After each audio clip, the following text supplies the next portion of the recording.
students, welcome to an Affluent IAS. So we are back again with the complete The Hindu analysis for 22nd January 2025. So today we are having altogether a very beautiful and wonderful articles for the day. So let's start with the first article. Okay, this is altogether Trump sir has taken a charge now, and he has became a president of second term president of USA. So let's do see okay what he's saying here. Trump declares end to US citizenship by birth. See, as always, Donald Trump sir will do very he's known for what he'll do. So as you all of you know it. So let's see what are the things he has done. Trump ಅವರು ಹುಟ್ಟಿನಿಂದಲೇ US ಅಲ್ಲಿ ಪೌರತ್ವವನ್ನು ತಗೊಳ್ಳುವಂಥವ್ರಿಗೆ ಅಂತ್ಯವನ್ನು ಘೋಷಿಸಿದ್ದಾರೆ. Okay, so now what it particular article is saying here, let's do see. Cancelling the provision of citizenship by birth. He has cancelled the provision called as citizenship by birth. Okay, and then which could directly affect thousands of Indian professionals working in the US under H-1B visa. We had read in the last classes, the Hindu analysis also, other temporary visas. Those who are working in USA without having a citizenship or without becoming a citizenship of USA, for them, if they are working under any sort of H-1B visa or any of the temporary visas, for them it is a complete, it became a myth now, who hope to raise their families there. Okay, they might have some dream about becoming a citizenship after giving a birth to a baby.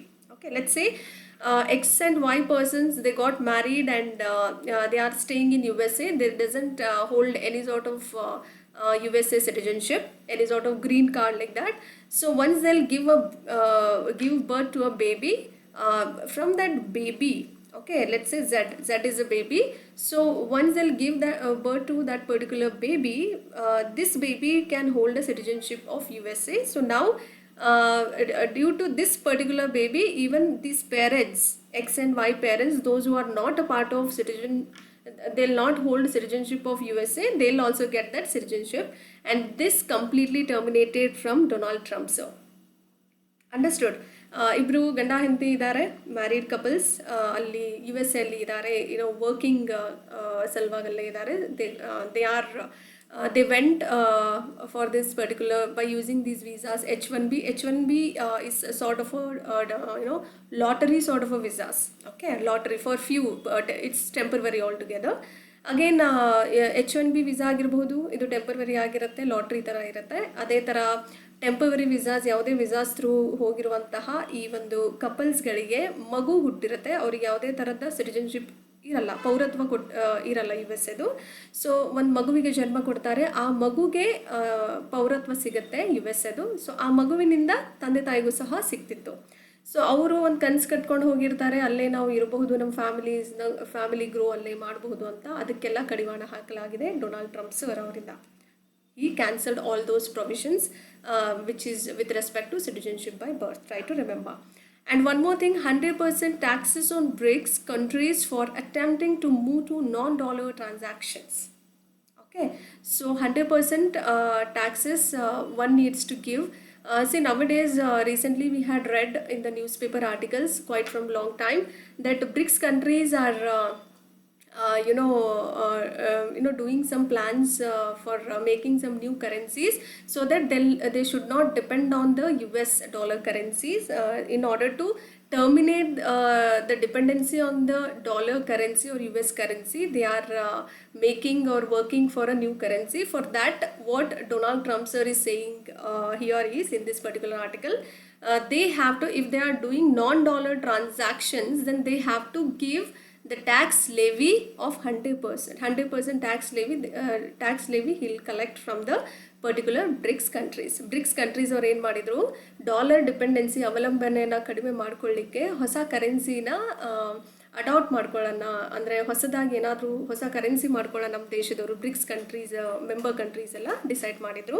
So ಅದಕ್ಕೆ Donald Trump ಅವ್ರು ಏನು ಹೇಳ್ತಾರೆ, ನೀವು in case $1 transaction ಏನಾದರೂ ಮಾಡಿದ್ದೇ ಆದರೆ ಆವಾಗ ನೀವು 100% ತೆರಿಗೆಯನ್ನು ಅವರು ನಿಮ್ಮ ಹತ್ರ ವಸೂಲಿ ಮಾಡಲಾಗುತ್ತೆ ಅಂತ ಹೇಳ್ತಿದ್ದಾರೆ.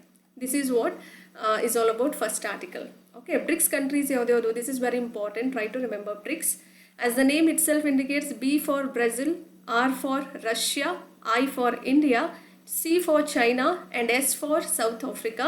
These are 5 prominent countries under BRICS. Apart from that, we do have Egypt, Ethiopia, Iran, and UAE, United Arab Emirates. Okay, these were the countries, and they had mentioned 10 nation, referring to the 10 nation grouping of emerging economies that includes India. So they are talking about BRICS countries, 10 member countries, but basically we do not have Saudi Arabia because this particular country has not been accepted by BRICS till now, is still assessing for BRICS membership. Okay, the Hindu ಸ್ವಲ್ಪ mistake ಮಾಡಿದೆ, 10 nation countries ಅಲ್ಲ, it is about to become, but it is not a part of BRICS. Okay, BRICS mission, BRICS project. Okay, Saudi ಅರೇಬಿಯಾನ ಇನ್ನೂ BRICS ರಾಷ್ಟ್ರಗಳ ಗುಂಪಲ್ಲಿ ಸೇರಿಸಲಾಗಿಲ್ಲ.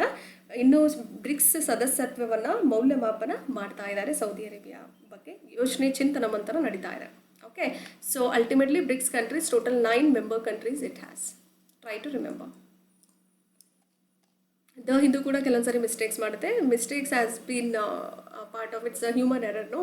So the Hindu people sometimes make a mistake. Try to figure it out, okay, if you know it well. So let's move to the next important article, very important altogether. We are talking here about HEMA committee, HEMA committee. What this committee is saying here, so we need a HEMA committee, that's it, not about this whole article. Okay, so it is with respect to Malayalam film industry. Okay, Malayalam film industry ಗೆ ಸಂಬಂಧಪಟ್ಟಿರುವಂಥದ್ದು. Okay, Malayalam ಚಲನಚಿತ್ರೋದ್ಯಮದಲ್ಲಿರುವಂತಹ ಆಪಾದಿತ ಅಪರಾಧಿಗಳ ವಿರುದ್ಧ ಪ್ರಕರಣವನ್ನು ಮುಂದುವರಿಸಲಿಕ್ಕೆ supreme court ಮಹಿಳೆಯರ ಪ್ರಕರಣಗಳಲ್ಲಿ FIRಗಳನ್ನು ದಾಖಲಿಸಬಹುದು ಅಂತ ಹೇಳಿದ್ದಾರೆ. So it is related to sexual abuse in the Malayalam or sexual harassment in the Malayalam film industry. So HEMA committee is taking a charge of all these sexual harassed women who has had a very worst experience of sexual harassment in that particular industry. They are taking huge steps to for their justice. Okay, HEMA committee. Okay, try to remember what is the committee name. HEMA committee. This committee takes a charge of the women who works in Malayalam film industry, those who are victim of sexual harassment. Try to remember. And facing all those odds and everything, women came forward with all their guts and courage and boldness. They are coming forward and leaving the media with their sexual harassment experiences. Even Supreme Court has said that they are very proud of this particular moment. Okay, Supreme Court ಕೂಡ ಈ ಒಂದು ಮಹಿಳೆಯರ ವಿರುದ್ಧ ಆಗಿರುವಂತಹ ಒಂದು ದೌರ್ಜನ್ಯದ ವಿರುದ್ಧ ಅವರು ಒಂದು ಸ್ಟೆಪ್ ತಗೊಂಡಿದ್ದಾರೋ, ಸೊ ಅದ್ರ ಬಗ್ಗೆ ತುಂಬ ಹೆಮ್ಮೆಯನ್ನು ವ್ಯಕ್ತಪಡಿಸಿಕೊಂಡಿದೆ ಸುಪ್ರೀಂ ಕೋರ್ಟ್ ಕೂಡ. Okay, HEMA committee is related to Malayalam film industry and those who are a victim of sexual abuse or sexual harassment. It is with respect to women. Try to remember, very important for your prelims perspective. Understood? So now we are moving on to the third article, very important. So you need to remember the names. Tale of two translators taking Tamil literature to the world.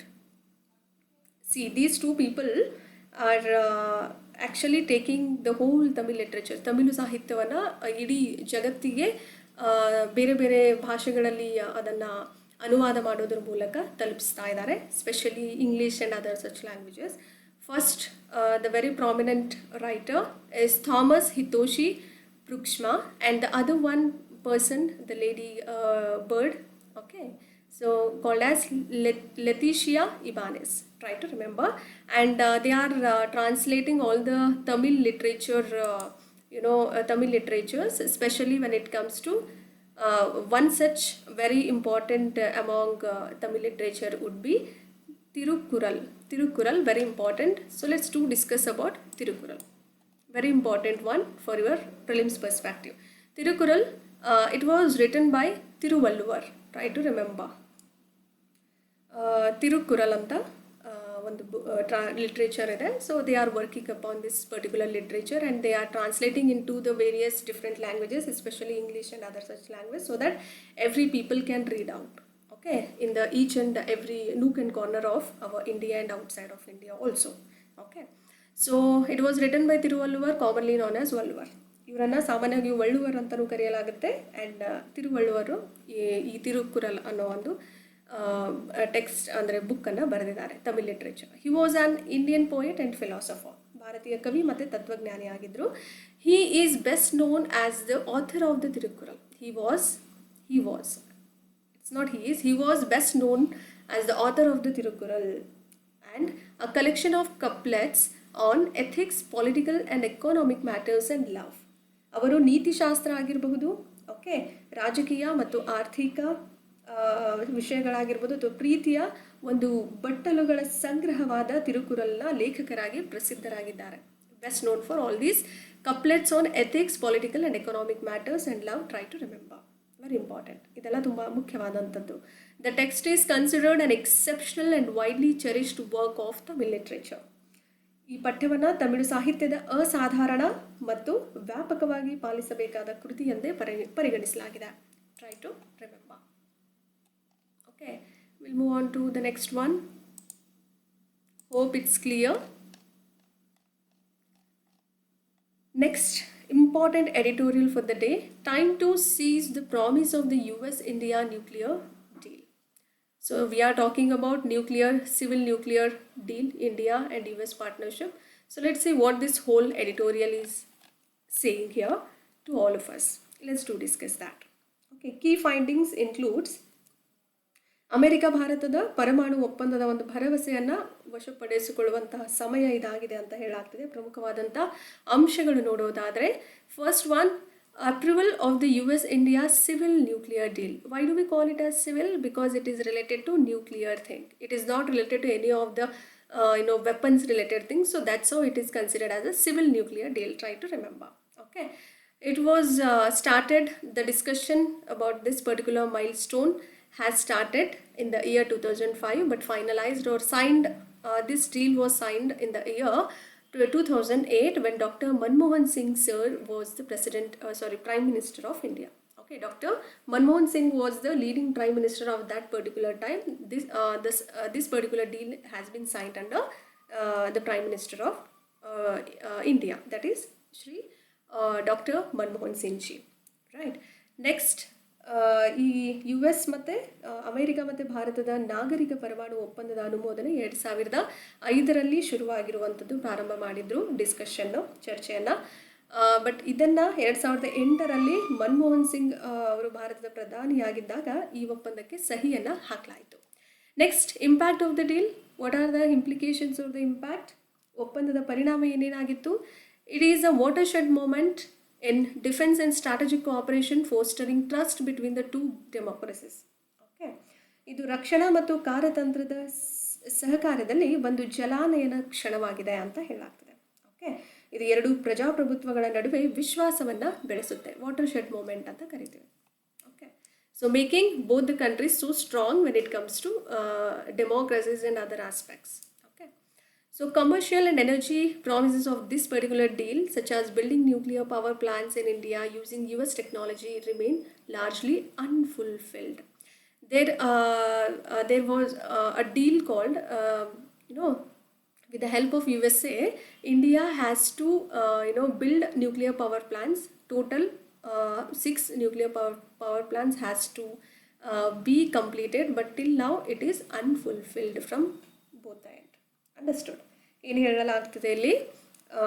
US ತಂತ್ರಜ್ಞಾನವನ್ನು ಬಳಸಿಕೊಂಡು ಭಾರತದಲ್ಲಿ ಪರಮಾಣು ಸ್ಥಾವರಗಳನ್ನು ನಿರ್ಮಿಸುವಂತಹ ಈ ಒಪ್ಪಂದ ಏನಾಗಿತ್ತೋ ಇದರ ವಾಣಿಜ್ಯ ಮತ್ತು ಇಂಧನ ಭರವಸೆಗಳು ಬಹುಮಟ್ಟಿಗೆ ಈಡೇರಿಲ್ಲ. And still these 6 nuclear power plants were still, this particular project has been kept for pending. Okay, it is still unfulfilled. Okay, next one, unrealized potential and ongoing hurdles. ಅವಾಸ್ತವಿಕ ಸಂಭಾವ್ಯ ಮತ್ತು ನಡೆಯುತ್ತಿರುವಂತಹ ಅಡಚಣೆಗಳು ಯಾವುದ್ಯಾವುದು ನೋಡೋಣ. US nuclear firms have hesitated due to India's Civil Liability for Nuclear Damage Act. What was that act?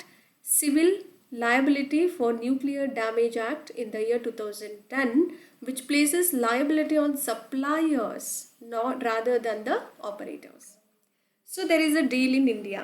Okay, what was that? ಭಾರತದ ನಾಗರಿಕ ಕಾರಣದಿಂದ US ಪರಮಾಣು ಸಂಸ್ಥೆಗಳು ಹಿಂಜರಿತಾ ಇದ್ದಾವೆ. ಯಾಕೆ? ಪರಮಾಣು ಹಾನಿ ಕಾಯ್ದೆಯ ಹೊಣೆಗಾರಿಕೆ ಏನಿದೆ 2010ರಲ್ಲಿ ಆಗಿರುವಂಥದ್ದು, ಇದು ನಿರ್ವಾಹಕರಿಗಿಂತ ಹೆಚ್ಚು ಪೂರೈಕೆದಾರರ ಮೇಲೆ ಹೊಣೆಗಾರಿಕೆಯನ್ನು ಇರಿಸುತ್ತೆ. ಸೊ ಹಾಗಾಗಿ US is not taking any risk.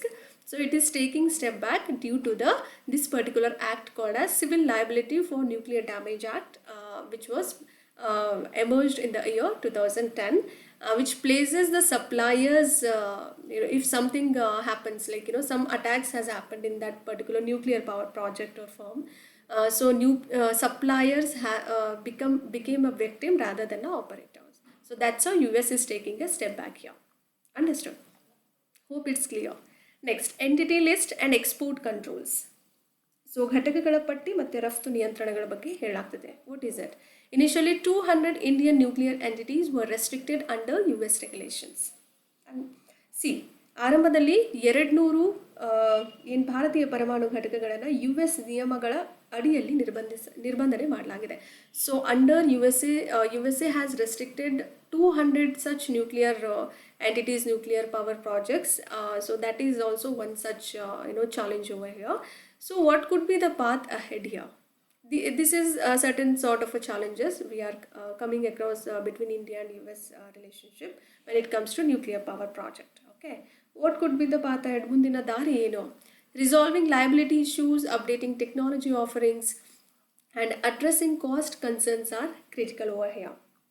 ಹೊಣೆಗಾರಿಕೆಯ ಸಮಸ್ಯೆಗಳನ್ನು ಪರಿಹರಿಸುವಂಥದ್ದು ಕೂತ್ಕೊಂಡು both the countries need to resolve all these problems so that they can deal with the good potential sort of, they can maintain that relationship. Okay, so resolving all those liability issues by setting by having one-to-one connection, by resolving all those problems. Okay, ಸಮಸ್ಯೆಗಳನ್ನು ಹೊಣೆಗಾರಿಕೆ ಸಮಸ್ಯೆಗಳನ್ನು ಪರಿಹರಿಸುವಂಥದ್ದಾಗಿರ್ಬೋದು, ತಂತ್ರಜ್ಞಾನದ ಕೊಡುಗೆಗಳನ್ನು ನವೀಕರಿಸುವಂಥದ್ದಾಗಿರ್ಬೋದು, ಅಥವಾ ವೆಚ್ಚದ ಒಂದು ಕಾಳಜಿಗಳನ್ನು ಪರಿಹರಿಸುವುದು ತುಂಬ ಒಂದು ದೊಡ್ಡ ಪರಿಹಾರನೆ ಅಂತ ಕಂಡು ಬರುತ್ತೆ ಇಲ್ಲಿ. Collaboration between US companies, the Indian government and the US administration is so essential to realize the deal's potential. ಒಪ್ಪಂದದ ಸಾಮರ್ಥ್ಯವನ್ನು ಅರಿತುಕೊಳ್ಳಲಿಕ್ಕೆ US ಕಂಪನಿಗಳಾಗಿರಬಹುದು, ಓಕೆ, ಭಾರತ ಸರ್ಕಾರ ಮತ್ತು US ಆಡಳಿತದ ಸಹಯೋಗ ತುಂಬ ಅತ್ಯಗತ್ಯವಾಗಿರುತ್ತೆ in order to realize deal's potential.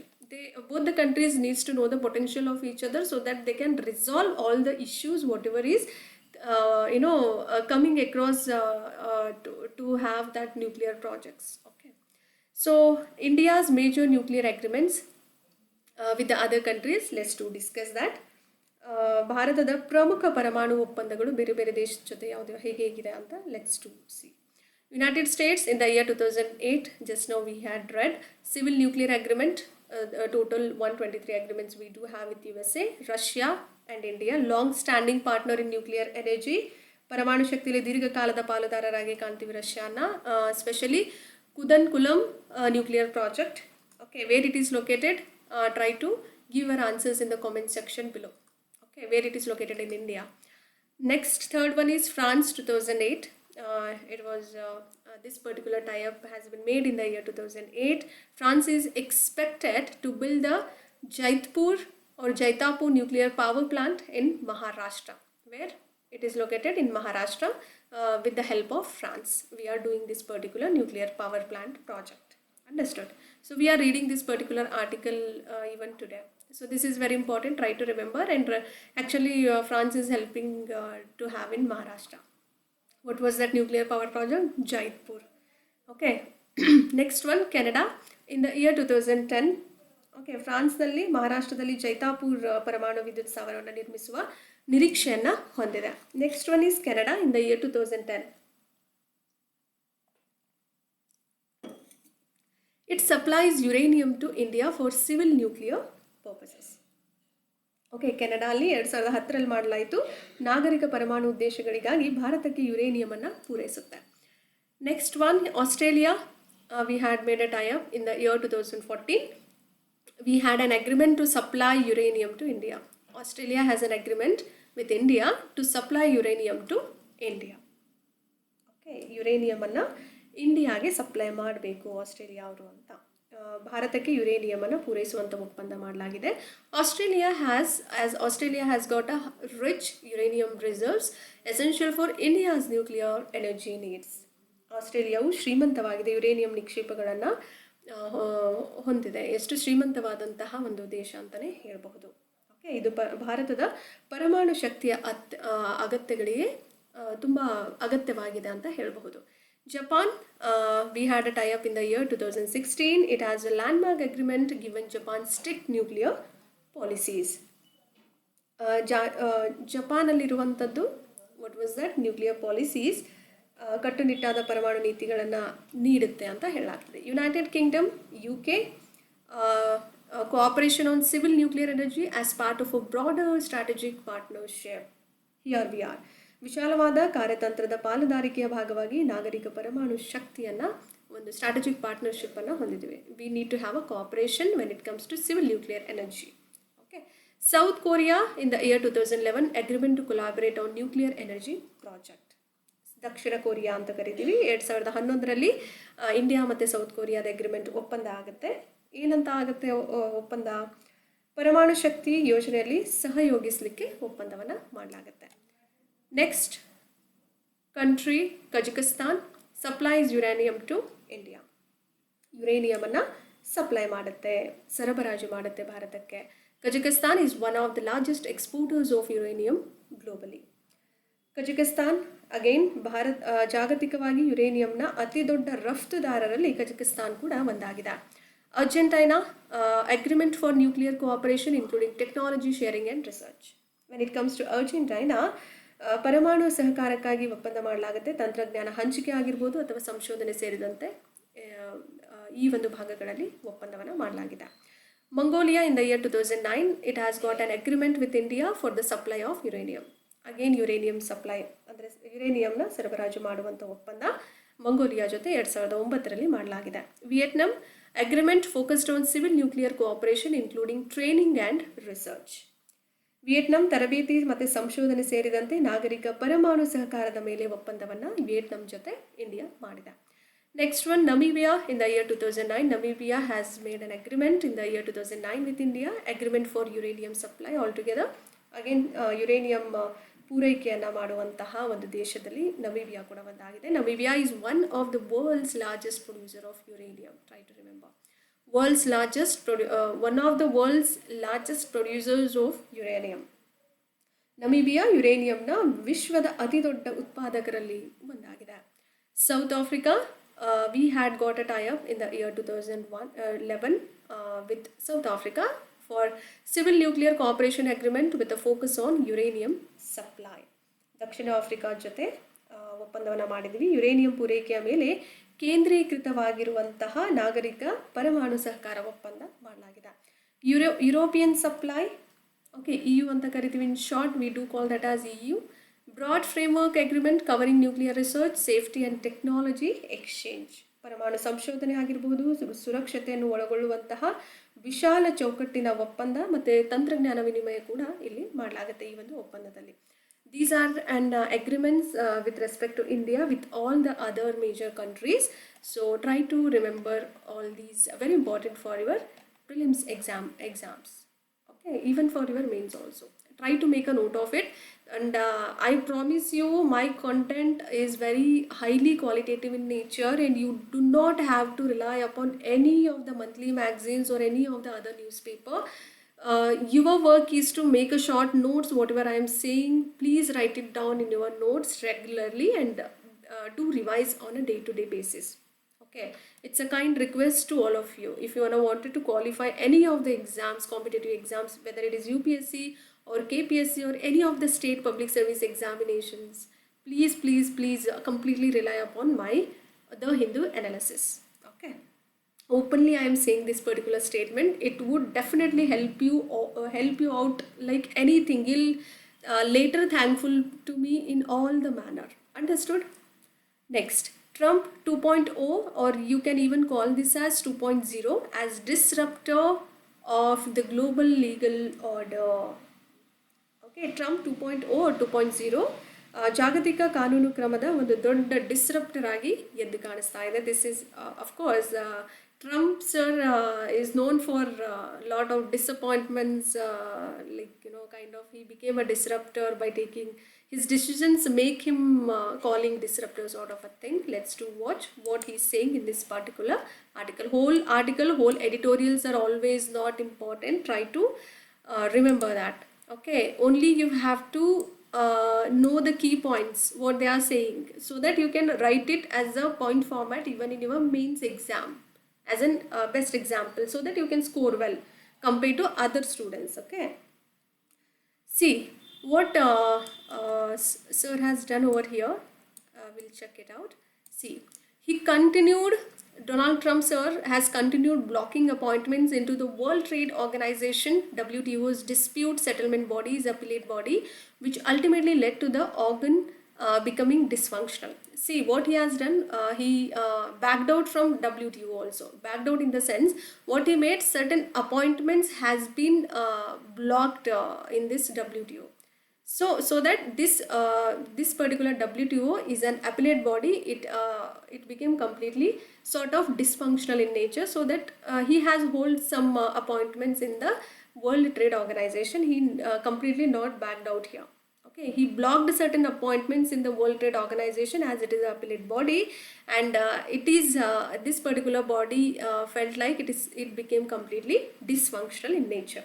Understood? Next one. He also withdrew from the Trans-Pacific Partnership TPP agreement. He backed out from TPP agreement. TPP agreement indanu horagade bandide USA, and he also put an end to the North American Free Trade Agreement or NAFTA. NAFTA indanu back out agidare. He came out of NAFTA also, so he gave a full stop to this also. Okay, he is coming from most of the important projects also.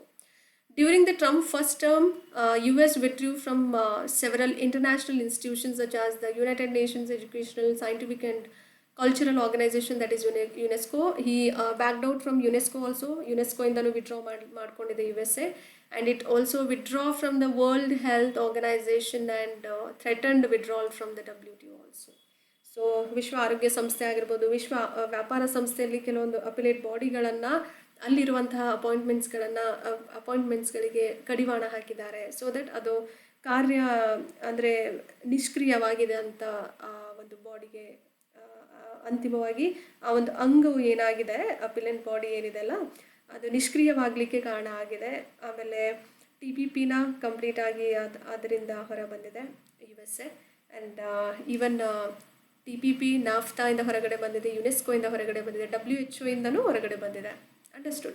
These are very important key points for your both prelims and mains perspective. Try to remember. Okay, this could be a great disruptor for USA. Okay, next we'll move on to the important article. So we are done with the editorial part. We'll move on to the next important bigger articles now. So let's discuss about what do draft data protection rules state. Okay, draft rule ಬಗ್ಗೆ ಓದಿದ್ವಲ್ಲ, so we are again going back to that today. Even today ಕರಡು data ಸಂರಕ್ಷಣಾ ನಿಯಮಗಳು ಏನೇನು ಹೇಳುತ್ತವೆ, let's to see that. Try to make a note of each and every point. Okay, very important. Summary of the draft rules for the DPDP. So we are making a DPDP, or we are making certain summaries of this particular act called as Digital Personal Data Protection Act. What is that act? Digital Personal Data Protection Act. Either for this particular act they have made a draft rules. Under these rules we do have a certain they have made a certain rules altogether. Okay, so DPDP digital ವೈಯಕ್ತಿಕ data ರಕ್ಷಣೆ ಕಾಯ್ದೆ 2023ರಲ್ಲಿ ಈ ಒಂದು ನಿಯಮಗಳನ್ನು ಅಥವಾ ಈ ಒಂದು ಕಾಯ್ದೆಯನ್ನು ಹೊರತರಲಾಗಿದೆ ಲಾಸ್ಟ್ ಇಯರಲ್ಲಿ. Okay, So key points includes about this particular draft rules are it has been released on 3rd January 2025. This year it got released altogether. New draft rules. Under this draft rules only, what they'll do, certain rules has been made in this particular year called as 3rd Jan 2025. We already discussed about these particular draft rules and everything in the previous The Hindu analysis. Please go through the previous The Hindu analysis also. Do not forget to watch those, okay, so that you'll have a strong and a good understanding about today's article also. And some critics says the rules, these particular rules combined with DPDP Act do not form a strong data privacy framework. Okay. ಈ ಒಂದು curd ನಿಯಮಗಳ ಕುರಿತು ಪ್ರಮುಖ ಅಂಶಗಳು ಹೇಳೋದಾದರೆ 3ನೇ ಜನವರಿ 2025ರಂದು ಇದನ್ನು ಮತ್ತೆ ಬಿಡುಗಡೆ ಮಾಡಲಾಗಿದೆ. ಈ ಒಂದು ಕಾಯ್ದೆಯಲ್ಲಿ ಕೆಲವೊಂದು ಡ್ರಾಫ್ಟ್ ರೂಲ್ಸ್ಗಳು ಚೇಂಜ್ ಆಗ್ತಾ ಹೋಗುತ್ತೆ. ಓಕೆ, ಸೊ ಆ ಬದಲಾವಣೆ ಯಾವಾಗಾಯಿತು? 3rd January 2025 ಬಿಡುಗಡೆ ಮಾಡಿದ್ದಾರೆ. ಸೊ ಕೆಲವೊಬ್ರು ಕ್ರಿಟಿಕ್ಸ್, ವಿಮರ್ಶಕರು ಹೇಳ್ತಾರೆ DPDP ಕಾಯ್ದೆ ಏನಿದೆಲ್ಲ ಅದರೊಟ್ಟಿಗೆ ಸಂಯೋಜಿಸಲ್ಪಟ್ಟಂತಹ ನಿಯಮಗಳು ಬಲವಾದ ಒಂದು ಡೇಟಾ ಏನಿರುತ್ತಲ್ಲ, ಒಂದು ಪರ್ಸನಲ್ ಡೇಟಾದ ಗೌಪ್ಯತೆ ಚೌಕಟ್ಟನ್ನು ಸರಿಯಾದ ಕ್ರಮದಲ್ಲಿ ರೂಪಿಸುವುದಿಲ್ಲ ಅಂತ ಹೇಳಾಗ್ತದೆ. It does not have any strong data privacies. Individual data privacies we do not have. Basically, it is violating the right to privacy under Article 2021. So they are working on the security. They are not working on the personal data, privacy data. Okay. So let's watch what are the draft rules is doing, what are the changes they have been made in this particular 3rd Jan 2025. So there are certain challenges involved in this DPDP Act also. Data localization has been made mandate. Data ಸ್ಥಳೀಕರಣದ ಆದೇಶ ಮಾಡಲಾಗಿದೆ. It requires certain data to stay within India's borders also. One copy needs to be kept in India's border, and then you can do other copies. You can send it to some other place also, but you have to have one copy with you. Okay, ಇದು ಏನು ಹೇಳ್ತಾ ಇದ್ದಾರೆ ಅಂದರೆ ಭಾರತದ ಗಡಿಯೊಳಗೂ ಕೂಡ ಉಳಿಯಲಿಕ್ಕೆ ಕೆಲವೊಂದು ಡೇಟಾದು ಅಗತ್ಯ ಇದೆ. You have to keep one copy ಆದರೂ ನೀವು ಇಟ್ಕೊಂಡಿರಬೇಕು ದೇಶದ ಒಳಗೆ ಅಂತ ಹೇಳಾಗ್ತಿದೆ. Who will be affected by this data localization? Especially large tech companies like Meta, Google, Amazon, as well as other significant data handlers, which increases operational challenges and costs for business, though companies gets 2 years of timeline. Meta ಆಗಿರ್ಬೋದು, Google ಆಗಿರ್ಬೋದು, ಅಥವಾ Amazon ಅಂತಹ ದೊಡ್ಡ technology related, technology ಅಂದರೆ ತಂತ್ರಜ್ಞಾನವನ್ನು ಹೊಂದಿರುವಂಥ ಕಂಪನೀಸ್ಗಳಿಗೆ, ಹಾಗೆ ಇತರ ಗಮನಾರ್ಹ ಡೇಟಾ ಹ್ಯಾಂಡ್ಲರ್ ಅಂದರೆ ಡೇಟಾವನ್ನು ಹ್ಯಾಂಡಲ್ ಮಾಡುವಂಥ ಕಂಪನೀಸ್ಗಳು ಇರುತ್ತೆ. ಸೊ ಅಂಥ ಕಂಪನಿಗಳಿಗೂ ಸಹ ಒಂದು ಸವಾಲಾಗಿ ನಿಂತಿದೆ. ಆಮೇಲೆ ವೆಚ್ಚಗಳು ಸಹ ಜಾಸ್ತಿ ಆಗುತ್ತೆ. Because all these tech companies what they have to do, they have to keep one copy in the India. Okay, for that they have to have lot of investment over here, so that cost will be higher altogether. Cost for business will be quite higher and increases operational challenges also, though they will get a lot of time, like 2 years of time. Okay, but still ಕಂಪನಿಗಳು 2 ವರ್ಷಗಳ timeline ಕಾಲಾವಕಾಶ ಕೂಡ ಇದ್ರೂ ಕೂಡ ವ್ಯಾಪಾರಕ್ಕಾಗಿ ಸವಾಲುಗಳಾಗಿ ಎದ್ದು ಕಾಣಿಸ್ತಾ ಇದೆ. ವೆಚ್ಚಗಳು ಸಹ ಹೆಚ್ಚಿಸುತ್ತೆ. So they R worrying about all these things by doing data localisation mandate. This could be a challenge. Okay, savalagi eddu kaanistha ide. And concerns over all these government powers, especially because government will have a lot of powers and they can take a executive overreach here. Okay, ಸರ್ಕಾರಿ ಅಧಿಕಾರಿಗಳ ಮೇಲಿನ ಒಂದು ಕಾಳಜಿಗೋಸ್ಕರ ಕಾರ್ಯನಿರ್ವಾಹಕರ ಒಂದು ಅತಿಕ್ರಮಣ ಆಗುತ್ತೆ ಅಂತ ಹೇಳಾಗ್ತಿದೆ. Let's to watch what it says. Broad powers and potential use secrecy clause. These were the 3 important broad points we have to discuss under this government powers. ಸರ್ಕಾರದ ಅಧಿಕಾರ, ಸರ್ಕಾರಕ್ಕೆ ತುಂಬ ದೊಡ್ಡ ಅಧಿಕಾರ ಅಂದರೆ ಒಂದು ಅಧಿಕಾರಗಳು ಸಿಕ್ಬಿಡುತ್ತೆ. they'll have a multiple powers here. So what sort of powers? Broad powers. The government can now demand any information from entities processing personal data for national security or sovereignty reasons. So ರಾಷ್ಟ್ರೀಯ ಭದ್ರತೆ ಮತ್ತು ಸಾರ್ವಭೌಮತ್ವದ ಒಂದು ಕಾರಣಗಳಿಗಾಗಿ ವೈಯಕ್ತಿಕ data ಏನಿರುತ್ತಲ್ಲ, personal data, ವೈಯಕ್ತಿಕ ಡೇಟಾವನ್ನು ಪ್ರಕ್ರಿಯೆಗೊಳಿಸುವಂಥ ಘಟಕಗಳಿಂದ ಸರ್ಕಾರವು ಈಗ ಯಾವುದೇ ಮಾಹಿತಿಯನ್ನು ಸಹ ಕೇಳಬಹುದು. Government can ask any information, any personal information about anything about anyone else. okay, in order to keep India safe, in order to keep every data in a secured way in the India's border itself. Okay, it can violate Article 21, that is right to privacy. They'll have a strong authority over any of the privacies. Any individual privacy can be leaked out, so there is a threat for individuals, right? So that is also one could be a even if you have a lots of powers being a government, but you should not you should stick to the security or safety related thing. You should not interfere in some personal privacy and all those things they are saying here. Okay, but still they'll have a lot of powers. ತುಂಬ ದೊಡ್ಡ ಮಟ್ಟದ ಒಂದು ಕಾರ್ಯವೈಖರಿಯನ್ನು ಗೌರ್ಮೆಂಟ್ಗೆ power ತುಂಬ ಸಿಗುತ್ತೆ ಅಂತ ಹೇಳಲಾಗುತ್ತೆ. ಅವ್ರು ಯಾವುದೇ ಇಂಡಿವಿಜುವಲ್ ಯಾವುದೇ ವೈಯಕ್ತಿಕ ಡೇಟಾವನ್ನು ಸಹ ಇನ್ಫಾರ್ಮೇಷನ್ನ ಲೀಕ್ಔಟ್ ಮಾಡಬಹುದು. ಪೊಟೆನ್ಷಿಯಲ್ ಯೂಸ್, ಸಂಭಾವ್ಯ ಬಳಕೆ ಯಾವ ಥರ? May force companies like WhatsApp to weaken encryption. So for WhatsApp also, what they'll do, they can force to give certain information so that privacies, individual privacies could be reduced. Okay, ಕಂಪನೀಸ್ಗಳಿಗೂ ಸಹ ಅವರು ಇದು ಗೂಢ ಲಿಪೀಕರಣವನ್ನು ದುರ್ಬಲಗೊಳಿಸಲಿಕ್ಕೆ ವಾಟ್ಸಪ್ನಂಥ ಕಂಪನಿಗಳಿಗೂ ಸಹ ಒತ್ತಾಯವನ್ನು ಮಾಡಬಹುದು. Secrecy clause, ಗೌಪ್ಯತೆಯ ಷರತ್ತುಗಳು ಏನೇನಿರ್ಬೋದು? Companies can not reveal these demands if it affects India's security. Okay, ಭಾರತದ ಭದ್ರತೆಯ ಮೇಲೆ ಪರಿಣಾಮ ಬೀರಿದರೆ ಕಂಪನಿಗಳು ಸಹ ಈ ಬೇಡಿಕೆಗಳನ್ನು ಬಹಿರಂಗಪಡಿಸಲಿಕ್ಕೆ ಸಾಧ್ಯವಾಗೋದಿಲ್ಲ. If it is threatening the security of India, then companies will not reveal to the government about all these demands done by the government authorities. Understood? So ಸರ್ಕಾರ ಕೇಳಿದ ತಕ್ಷಣ ಕೊಡಲಿಕ್ಕೆ ಕಂಪನೀಸ್ಗಳು ಸಹ ದೇಶದ ಒಂದು ಸೆಕ್ಯೂರಿಟಿ ಅಂದರೆ ದೇಶಕ್ಕೆ ಏನಾದರೂ ದೇಶದ ಮೇಲೆ ಪರಿಣಾಮ ಬೀರ್ತಾ ಇದೆ ಅಂದಾಗ ಕಂಪನೀಸ್ಗಳು ಸಹ ಯಾವುದೇ ಮಾಹಿತಿಗಳನ್ನು ಕೊಡಲಿಕ್ಕೆ ಬೇಡಿಕೆಗಳನ್ನು ಅವರ ಒಂದು ಬೇಡಿಕೆಗಳನ್ನು ಈಡೇರಿಸಲಿಕ್ಕೆ ಆಗಲ್ಲ ಅಂತ ಹೇಳಲಾಗ್ತಿದೆ.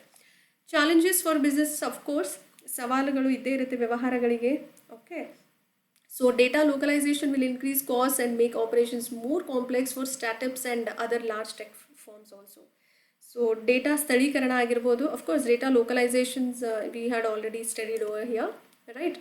So here it has been made a mandate. So it threatens the business people. It is a big challenge for businesses. Okay, will increase costs and they have to manage one copy inside India. They have to maintain all those investments and everything. Cost will be higher. So make operations more complex for startups and any of the Meta or other large tech companies like Amazon, etc., etc., etc. Data ಸ್ಥಳೀಕರಣವು ವೆಚ್ಚವನ್ನು ಸಹ ಹೆಚ್ಚಿಸುತ್ತೆ ಮತ್ತು ಪ್ರಾರಂಭಿಕ ಆಗಿರುವಂಥ ಕಂಪನೀಸ್ಗಳಾಗಿರ್ಬೋದು ಅಥವಾ ದೊಡ್ಡ ದೊಡ್ಡ ಸಂಸ್ಥೆಗಳಿಗೂ ಸಹ ಕಾರ್ಯಾಚರಣೆಗಳನ್ನು ಒಂದು ದೊಡ್ಡ ಮಟ್ಟದಲ್ಲಿ ಸಂಕೀರ್ಣವಾಗುತ್ತೆ ಅವರಿಗೆ. ಅವ್ರದ್ದು operational conditions will become more complex in nature. So that's how they are, it is a part of challenge. What experts were recommending here? Okay, ತಜ್ಞರ ಶಿಫಾರಸು ಏನಾಗಿದೆ? Great scrutiny by a parliamentary committee. So you have to bring all these things in parliamentary committee so that you can discuss openly. Okay, ಸಂಸದೀಯ ಸಮಿತಿಯಿಂದ ಹೆಚ್ಚಿನ ಪರಿಶೀಲನೆಯನ್ನು ಮಾಡುವಂಥದ್ದಾಗಿರ್ಬೋದು. Stronger safeguards to prevent government misuse of data access powers. ದತ್ತಾಂಶ ಪ್ರವೇಶದ ಅಧಿಕಾರವನ್ನು, ಸರ್ಕಾರದ ದುರುಪಯೋಗವನ್ನು ತಡೆಯಲಿಕ್ಕೆ ಬಲವಾದ ಒಂದು ರಕ್ಷಣೆಗಳನ್ನು ಮಾಡ್ಕೊಳ್ಬೋದು. You can have your own safeguards here. Balancing security needs with individual privacy and business interest. What experts are saying here is you have to balance both security needs as well as individual privacies also, because right to privacy is also one such key. It has been written in our constitution under Article 21, right? Under Article 21. Similarly, security needs, we have to maintain the country's dignity, fraternity and everything, but you have to balance both together, right? If you can focus only on the security needs, what about your individual privacies? That will violate, no? So and even business interest all needs to be balanced out here. Okay, this is what this particular big article is saying. Try to remember, make a note of it. The same thing, major tech companies like Meta, Google, Apple, Microsoft, many such companies are doing all those data localization, which has been made a mandate. Okay, so next important and article would be, why are antivenoms not easily accessible in India? Why antivenomಗಳು ಭಾರತದಲ್ಲಿ ಏಕೆ ಸುಲಭವಾಗಿ ಸಿಗ್ತಾ ಇಲ್ಲ, ದೊರಕ್ತಾ ಇಲ್ಲ ಅಥವಾ ಪ್ರವೇಶಿಸಲಾಗ್ತಿಲ್ಲ? Let's to discuss that. The problem in India is snake bites in India. Okay, we had got a biggest issue in India. ಸಮಸ್ಯೆ ನೋಡೋದಾದರೆ ಭಾರತದಲ್ಲಿ ಹಾವಿನ ಕಡಿತ ಜಾಸ್ತಿ ಆಗ್ತಾ ಬರ್ತಿದೆ. High death toll, India sees 58,000 snake bite deaths annually. ವರ್ಷಕ್ಕೆ ಭಾರತದಲ್ಲಿ ವಾರ್ಷಿಕವಾಗಿ ನೋಡೋದಾದರೆ ಹೆಚ್ಚಿನ ಸಾವು ಕಾಣ್ತಾ ಇದ್ದೀವಿ. 58,000 ದಷ್ಟು ಸಾವುಗಳು ಈ ಒಂದು ಹಾವು ಕಡಿತದಿಂದ ಆಗ್ತಾ ಇದೆ. Making it the snake bite capital of the world. ವಿಶ್ವದ ಹಾವು ಕಡಿತದ ರಾಜಧಾನಿ ಅಂತಲೇ ಹೇಳಲಾಗುತ್ತೆ. Snake bite capital of the world. India is known for its snake bite capital in the whole world. Key victims includes, ಪ್ರಮುಖ ಬಲಿಪಶುಗಳು ಯಾರ್ಯಾರು ಆಗ್ತಾರೆ? Rural communities people, especially during monsoons when snakes are more active, right? ಗ್ರಾಮೀಣ ಸಮುದಾಯಗಳು ಈ ಒಂದು snake bites ಅಂದರೆ ಹಾವು ಕಡಿತಕ್ಕೆ ಪ್ರಮುಖವಾದಂಥ ಬಲಿಪಶುಗಳು ಅಂತಲೇ ಹೇಳಬಹುದು. ಗ್ರಾಮೀಣದಲ್ಲಿರುವಂತಹ ಸಮುದಾಯಗಳಾಗಿರ್ಬೋದು ಅಥವಾ ಈ ಒಂದು ವಿಶೇಷವಾಗಿ ಮಾನ್ಸೂನ್ ಸೀಸನ್ ಇರುತ್ತಲ್ಲ, ಆ ಒಂದು ಸಮಯದಲ್ಲಿ ಹಾವುಗಳು ತುಂಬ ಸಕ್ರಿಯವಾಗಿರುತ್ತೆ. ಅಂತಹ ಸಮಯದಲ್ಲಿ snake bites would make lots of deaths, like you can approximately you can say 58,000 per year. What are antivenoms? What this antivenoms is, what does this particular word says? Antivenoms andre ಏನು? Okay, purpose behind this antivenoms ಏನಿರಬಹುದು, ಉದ್ದೇಶ ಏನು? Medicines. antivenom is called as a medicine for those who will those will have that snake biting thing. ಅಂದರೆ ಹಾವು ಕಡಿತ ಯಾರಿಗಾಗಿರುತ್ತೋ ಅವರಿಗೆ ಇದು medicine ಆಗಿ ವರ್ಕ್ ಆಗುತ್ತೆ. ಓಕೆ, ಔಷಧಿಯ ರೂಪದಲ್ಲಿ ಕಾಣ್ತೀವಿ ಆ್ಯಂಟಿವೆನಮ್ಸ್ನ. Try to remember. Medicine that neutralizes venom effects after a snake bite. ಹಾವು ಕಡಿತದ ನಂತರ ವಿಷದ ಒಂದು ಪರಿಣಾಮವನ್ನು ತಟಸ್ಥಗೊಳಿಸಲಿಕ್ಕೆ ಔಷಧಿಯಾಗಿ ಯಾವುದನ್ನ ನಾವು ಬಳಕೆ ಮಾಡ್ತೀವಿ? ಆ್ಯಂಟಿವೆನಮ್ಸ್. ಆ್ಯಂಟಿವೆನಮ್ is used as a medicine in order to neutralize the venom effects after a snake bite. How they are made? How this particular antivenom will be prepared? ಹೇಗೆ ಅವುಗಳನ್ನು ತಯಾರಿಸಲಾಗುತ್ತೆ? Small venom doses are injected into horses, just like polio. Okay, before doing any polio vaccine, they'll have certain virus, okay, ineffective or any sort of thing. But in the similar kind, venom, small venoms doses has been injected into horses so that antivenoms can be made. Okay, to produce antibodies specially. Okay, in order to have a antibodies. ಪ್ರತಿಕಾಯಗಳನ್ನು ಉತ್ಪಾದಿಸಲಿಕ್ಕೆ ಸಣ್ಣ ವಿಷದ ಒಂದು ಪ್ರಮಾಣವನ್ನು ಕುದುರೆಗಳಿಗೆ ಚುಚ್ಚಲಾಗುತ್ತೆ. Okay, and then antibodies create ಆಗುತ್ತೆ ಅದರಿಂದ. And purified antibodies are use to create antivenom. ಆ್ಯಂಟಿವೆನಮ್ಗಳು ಏನು ಶುದ್ಧೀಕರಿಸಿದಂತಹ ಪ್ರತಿಕಾಯಗಳು ಅಂತ ಕರಿತೀವಿ ಆ್ಯಂಟಿಬಾಡೀಸ್ನ. ಸೊ ಅವುಗಳನ್ನು ಆ್ಯಂಟಿವೆನಮ್ ರಚಿಸಲಿಕ್ಕೆ ಬಳಸಲಾಗುತ್ತೆ. In order to create antivenoms, we need a purified antibodies. And how do we get antibodies? Small venom doses are injected into horses so that we'll get the antibodies in order to create antivenom. Try to remember. Very important for your prelims. Challenges include ಸವಾಲುಗಳು ಏನೇನಿರಬಹುದು? Antivenoms are specific to certain snake species. ಆ್ಯಂಟಿವೆನಮ್ಗಳು ಕೆಲವು ಹಾವಿನ ಜಾತಿಗಳಿಗೆ ಮಾತ್ರ ನಿರ್ದಿಷ್ಟವಾಗಿರುತ್ತವೆ. They are very specific to certain snake species only. Let's do watch. What were those? India's polyvalent antivenoms, very important, PVAs. Poly in the sense multiple. Okay, for certain certain snake species can be a part of this India's polyvalent antivenoms. There are total 4 main species. It includes PVAs. So one is cobra, second one is crate, third one is Russell's viper, and fourth one is saw-scaled viper. Try to remember this. ಭಾರತದಲ್ಲಿ ಸವಾಲುಗಳು ನೋಡೋದಾದರೆ ಕೆಲವೊಂದು ಹಾವಿನ ಜಾತಿಗಳಿಗೆ ಮಾತ್ರ ಆ್ಯಂಟಿವೆನಮ್ಗಳು ನಿರ್ದಿಷ್ಟ ಆಗಿರೋದ್ರಿಂದ ಭಾರತದ ಪಾಲಿವೆಲೆಂಟ್ ಆ್ಯಂಟಿವೆನಮ್ಗಳು ಏನಿರುತ್ತಲ್ಲ ಅಲ್ಲಿ 4 ಮುಖ್ಯ ಜಾತಿಯ ಹಾವುಗಳನ್ನು ಒಳಗೊಂಡಿದೆ. ಒಂದು ಕೋಬ್ರಾ, ಇನ್ನೊಂದು ಕ್ರೈಟ್ ಆಗಿರ್ಬೋದು, third one Russell's wiper, fourth one is saw-scaled viper. Try to remember, very important for your prelims. Why snake bites are very common in India? ಯಾಕೆ ಭಾರತದಲ್ಲಿ ಹಾವು ಕಡಿತಗಳು ಸಾಮಾನ್ಯವಾಗಿ ಕಂಡು ಬರುತ್ತವೆ? Due to human snake conflict, ಮಾನವ ಮತ್ತು ಹಾವಿನ ಸಂಘರ್ಷ ಆಗಿರಬಹುದು. ಡ್ಯೂ ಟು ಅರ್ಬನೈಸೇಷನ್, ಓಕೆ, ನಗರೀಕರಣ ಆಗಿರ್ಬೋದು. ಫ್ಲಡ್ಡಿಂಗ್, ಓಕೆ, ಫ್ಲಡ್ಡಿಂಗ್ ಪ್ರವಾಹ ಆಗಿರ್ಬೋದು. Poor waste management is one such reason. ತ್ಯಾಜ್ಯ ನಿರ್ವಹಣೆಯಿಂದಾಗಿ snake bites are very common in India. ಹಾವು ಕಡಿತಗಳಿಗೆ ಸಾಮಾನ್ಯವಾದಂಥ ಮೂಲ ಕಾರಣಗಳು ಅಂತಲೇ ಹೇಳಬಹುದು. ನೆಕ್ಸ್ಟ್ ಆ್ಯಂಟಿವೇನಮ್ ಚಾಲೆಂಜಸ್ ನೋಡೋದಾದರೆ ಏನೇನಿರಬಹುದು? ಆ್ಯಂಟಿವೇನಮ್ ಸವಾಲುಗಳು ಏನೇನಿರ್ಬೋದು? One is access issue, second one is storage problems and third one is cost issue. Okay, access issue ಪ್ರವೇಶದ ಬಗ್ಗೆ ಮಾತಾಡ್ತಿದ್ದಾರೆ. Remote areas often lack health care facilities and timely care. Long travel make see if they go longer so that they can have a delay in treatment. The person might die, right, if the medications being given to the snake bite person, right? So remote areas have got a very hard accessibility when it comes to antivenom is not available. See, nowadays blood is only not available on time, but don't think about antivenom. On time you will get it, okay, especially when it comes to remote areas. So accessibility ಕಡಿಮೆ ಇದೆ. ಪ್ರವೇಶ ಸಮಸ್ಯೆಗಳು ನೋಡೋದಾದರೆ ದೂರದ ಪ್ರದೇಶಗಳಲ್ಲಿ ಸಾಮಾನ್ಯವಾಗಿ ಈ ಒಂದು ಆಸ್ಪತ್ರೆಗಳ ಒಂದು ಸೌಲಭ್ಯಗಳಾಗಿರಬಹುದು ಅಥವಾ ಆರೈಕೆ ಅಂದರೆ ಆನ್ ಟೈಮ್ ಆರೈಕೆ ಆಗುವಂಥದ್ದು, ಸಮಯೋಚಿತ ಆರೈಕೆ ಆಗಿರ್ಬೋದು, ದೀರ್ಘ ಪ್ರಯಾಣದ ಒಂದು ಸಮಸ್ಯೆಗಳು ಕೂಡ ಎದುರಾಗುತ್ತೆ. ಸೊ ಸ್ಟೋರೇಜ್ ಪ್ರಾಬ್ಲಮ್ಸ್, ಶೇಖರಣಾ ಸಮಸ್ಯೆಗಳು ಕೂಡ ಇದೆ. Antivenoms require cold storage. ಆ್ಯಂಟಿವೆನಮ್ಗಳಿಗೆ ಕೋಲ್ಡ್ ಸ್ಟೋರೇಜ್ ಅಗತ್ಯವಿರುತ್ತೆ, which is lacking in rural areas. ಗ್ರಾಮೀಣ ಪ್ರದೇಶಗಳಲ್ಲಿ ಕೋಲ್ಡ್ ಸ್ಟೋರೇಜ್ ಕೊರತೆ ಇದ್ದೇ ಇರುತ್ತೆ. Poor storage can make antivenoms ineffective.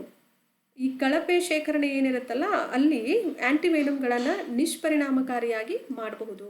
So it will automatically become ineffective. If cold storage is not there, if you kept somewhere in the poor storage area, then those antivenoms automatically become ineffective. It will not work even if you give it to the patient. Okay, next cost. ವೆಚ್ಚದ ಬಗ್ಗೆ ಮಾತಾಡೋದಾದರೆ ಏನು ಸಮಸ್ಯೆ ಇರ್ಬೋದು, ಸವಾಲು ಏನಿರ್ಬೋದು? High production costs limit availability for the poor. ಹೆಚ್ಚಿನ ಉತ್ಪಾದನಾ ವೆಚ್ಚಗಳು ಬಡವರಿಗೆ ಲಭ್ಯತೆಯನ್ನು ಮಿತಿಗೊಳಿಸುತ್ತೆ.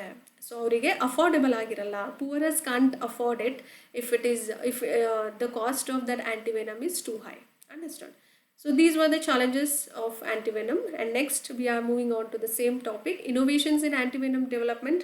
What are the innovations? ಆವಿಷ್ಕಾರಗಳು ಏನೇನು ಮಾಡಿದ್ದಾರೆ ಆ್ಯಂಟಿವೆನಮ್ ಅಭಿವೃದ್ಧಿಯಲ್ಲಿ ನೋಡೋದಾದರೆ, synthetic ಆ್ಯಂಟಿವೆನಮ್ಸ್ we do have, region specific antivenoms we do have. Okay, so they are very specific to certain regions only, right? Portable tools, new venom detection kits and diagnostics, AI, artificial intelligence and research for faster and better solutions. ಏನು ಹೇಳಾಗ್ತಿದೆ, ಆಯಾ ಒಂದು ಪ್ರದೇಶಕ್ಕೆ ನಿರ್ದಿಷ್ಟವಾದಂಥ ಆ್ಯಂಟಿವೆನಮ್ಗಳಾಗಿರ್ಬೋದು, ಸಂಶ್ಲೇಷಿತ ಆ್ಯಂಟಿವೆನಮ್ಗಳಾಗಿರಬಹುದು, ಅಥವಾ ಹೊಸದಾಗಿ ಒಂದು kits ಅಥವಾ ಡಯಾಗ್ನೋಸ್ಟಿಕ್ಸ್ಗೋಸ್ಕರ portable ಟೂಲ್ಸ್ಗಳನ್ನು ಮಾಡೋದರ ಮೂಲಕ ಆಗಿರಬಹುದು, ಅಥವಾ ರಿಸರ್ಚ್ಗಳಲ್ಲಿ ಸಂಶೋಧನೆ ಆಗಿರ್ಬೋದು, ಆರ್ಟಿಫಿಷಿಯಲ್ ಇಂಟೆಲಿಜೆನ್ಸ್ಗಳಿಗೆ ವೇಗವಾದಂತಹ ಮತ್ತು ನಮಗೆ ಉತ್ತಮ ಪರಿಹಾರಗಳಿಗೋಸ್ಕರ ಇವುಗಳನ್ನು ಇನೋವೇಟ್ ಮಾಡಲಾಗಿದೆ, ಪರಿಷ್ಕರಣೆ ಅಥವಾ ಆವಿಷ್ಕಾರವನ್ನು ಮಾಡಲಾಗಿದೆ. ದ ರೋಲ್ ಆಫ್ ಕಮ್ಯುನಿಟೀಸ್, ಸಮುದಾಯಗಳ ಪಾತ್ರ ಯಾವ ಥರ ಇರುತ್ತೆ? The Irula tribe, very important for your prelims. Irula tribe, which is in Tamil Nadu, they play a very vital role in snake venom extraction, ensuring the supply for antivenom production in India. Try to remember, very important. Irula tribe in Tamil Nadu, they are known for supplier for a antivenom production in India. They will supply the antivenom throughout India. Understood? ಹಾವಿನ ವಿಷವನ್ನು ಹೊರತೆಗೆಯೋದ್ರಲ್ಲಿ ಪ್ರಮುಖ ಪಾತ್ರ ವಹಿಸುತ್ತೆ ಇರುಲಾ tribe. ಬುಡಕಟ್ಟು ಜನಾಂಗ, ಅದು ಇರುಲಾ ಬುಡಕಟ್ಟು ಅಂತಲೇ ಕರೆಯಲಾಗುತ್ತೆ, ಹೆಸರುವಾಸಿಯಾಗಿರುವಂಥದ್ದು ತಮಿಳುನಾಡು ಅಲ್ಲಿ. ಸೊ ಇವರು ಭಾರತದಲ್ಲಿ ಆ್ಯಂಟಿವೆನಮ್ ಉತ್ಪಾದನೆಗೆ ಪೂರೈಕೆಯನ್ನು ಖಚಿತಪಡಿಸುತ್ತೆ. Way forward, what could be the way forward? Conclusion ಏನು ಹೇಳ್ಬೋದು? We need to bring a better infrastructure facilities, we need to aware people, public awareness needs to be done, and investment in research field. ಉತ್ತಮ ಮೂಲ ಸೌಕರ್ಯವನ್ನು ಒದಗಿಸುವಂಥದ್ದು, ಸಾರ್ವಜನಿಕರಿಗೆ ಅರಿವನ್ನು ಮೂಡಿಸುವಂಥದ್ದು, snake bites ಹೇಗೆ ಅವಾಯ್ಡ್ ಮಾಡಬೇಕು ಅಂತ, how to avoid snake bites. So we have to bring all these to the people, okay, so that will be safer from all those snake bites. And investment in research, ಸಂಶೋಧನೆಯಲ್ಲಿ ಹೂಡಿಕೆಯನ್ನು ಮಾಡೋದ್ರ ಮೂಲಕ. Next important article would be competent to judge Indus water treaty dispute, says World Bank neutral expert. This is very important article altogether. So ಏನು ಹೇಳಲಾಗ್ತಿದೆ? C Sindhu ಜಲ, Indus ಅಂದರೆ ಸಿಂಧು ಅಂತಲೂ ಕರೀತಾರೆ, Indus ಅಥವಾ ಸಿಂಧು ಜಲ ಒಪ್ಪಂದದ ವಿವಾದವನ್ನು ನಿರ್ಣಯಿಸಲಿಕ್ಕೆ ಸಮರ್ಥವಾಗಿ ಏನು ಮಾಡ್ತಾ ಇದ್ದಾರೆ, ಕಾಂಪಿಟೆಂಟ್ ಅಂದರೆ ಸಮರ್ಥ ಎಂದು ವಿಶ್ವ ಬ್ಯಾಂಕ್ ತಟಸ್ಥ ತಜ್ಞರು ಹೇಳ್ತಾ ಇದ್ದಾರೆ. Let's to watch what this particular article is saying yeah. Very important, try to make a note of it. ಇದನ್ನು ನೋಟ್ ಮಾಡ್ಕೊಳ್ಳಿ ನಿಮ್ಮ ನೋಟ್ಬುಕ್ಕಲ್ಲಿ. Indus water treaty dispute formed in the year 1960.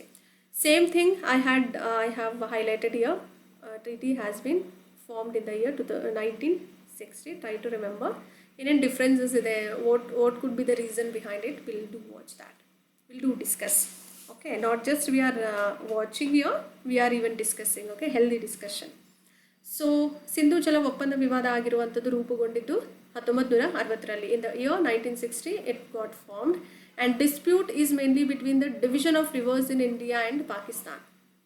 So the dispute and the issue is mainly between the rivers, how to divide the rivers which are already there.